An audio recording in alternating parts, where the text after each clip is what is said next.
pedagogika sohasida faoliyat olib boraman. Ben shaxsiy tadbirkorlik qilmoqchiman. To'rtta zona qilib, masalan, hozirgi kunda talabgor deyiladi. Qishloq sohasida yashaymiz, qishloqda yashaymiz, o'shanga yem olmoqdaning ommori yo'q. Shaxobchasi yo'q. Keyin yana ondan tashqari ta'mir qilish mumkin. Issiqxonachilikka hisoblanadi. Chunki talab bo'lgan qishloqda bundan tashqari yana 3-4 zona qilib mavjud xona tashkillashtirsa bo'ladi. Chunki bu yoz yaxshi ketadi. Siz o'zingiz asosiy maqsadingiz qaysi? Asosiy maqsad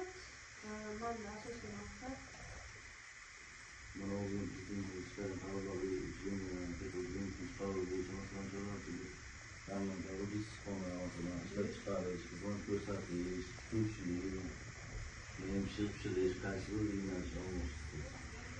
Xo'sh, biza ishlab chiqarish chunki yana bitta loyiha bo'ladi. Akar non pishirma bo'yicha keyin mayonni tarqatish yo'li bilan qo'llansa bo'ladi deb o'ylayman. Shu narsalar olmoqchisiz. Nasib bo'lsa ko'rib, maslahatlashib, bularni tashkillashtirib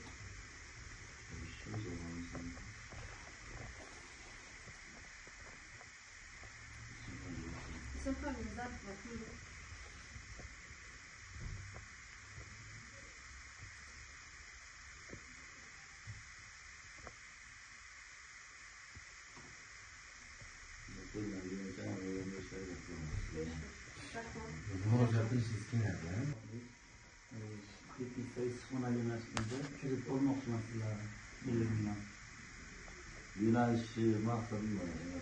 Issiqxona qilmoqchi.